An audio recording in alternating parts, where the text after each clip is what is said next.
هذا السايرن بينشبك على الواي فاي نتورك ضد المي، في بقلبه بطارية ليثيوم، باك اب باتري ليثيوم، بتتشرج اوتوماتيكلي بس نكون شابكينه، وبتمشي بس يروح عنه كهرباء. معه ادابتر طول شريطه 3 امتار.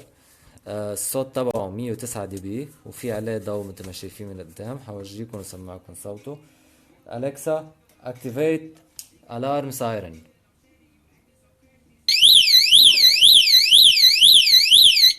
واكيد بتحكم فيه من ابلكيشن سمارت لايف يلي منا بقدر شغله وطفيه، وحدد له قديش وقت بده يدور بس بدي اياه يدور. وكمان اكيد بقدر اعمل له تريجر من اي سمارت ديفايس او سمارت سنسور عندي اياه على الابلكيشن.